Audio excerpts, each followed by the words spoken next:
One of those days, 2 or 3 days before signing day, and Coach Royal and Coach Dykes were in my living room. Coach Carlin and Barry Switzer were all there, and I was going to talk to all of them. One of the hardest things I've ever had to do was tell Darrell Royal and Spike Dykes, sitting in my living room, that I was going to Tech. Turns out the only thing that seemed to come easy for Rodney Allison was playing on the field. The hard part, as opposing defenses would eventually find out, was getting him to stay put. Well, I'll tell you what happened was my parents brought me up here the very first time, and I nearly beat them home. Allison would find his way back to Lubbock, and before he knew it, he was taking the Red Raiders on an unbelievable ride in 1976. I was being redshirted. I wasn't going to play. Tommy was going to play his senior year, then I was going to have 2 to start. And Coach Donovan got hurt during the A&M game. And I went in, and we threw a couple of touchdown passes relatively early. He was running the ball well, and everybody was kind of wondering who was this guy. We had players. I mean, it wasn't like I went in there and just kind of did this without having, guys that were really, really good around it. Yeah, I made some plays, but there were some people around us that were really, really good.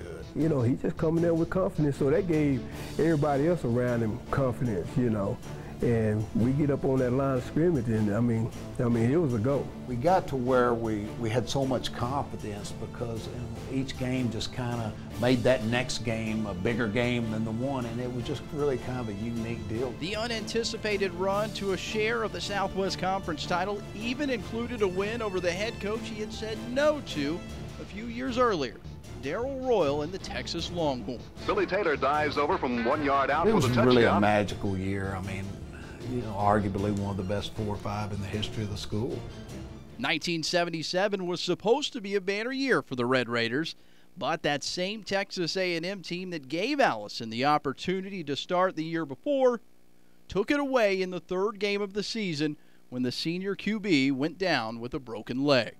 With his Tech career now over, the kid from Coronado Avenue in Odessa was at a crossroads. He would continue on in the game of football, and for the next 30 years traveled across the country as a coach, making his own visits to kids' living rooms.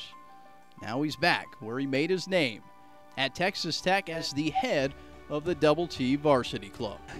For a guy from Odessa back then, especially Odessa High, to be from there and have the opportunity to go do something, as specialists, going to a major university and being on scholarship and having the opportunity to play in the old Southwest Conference, which back then was one of the premier leagues in the country. It was just, it was really, really neat.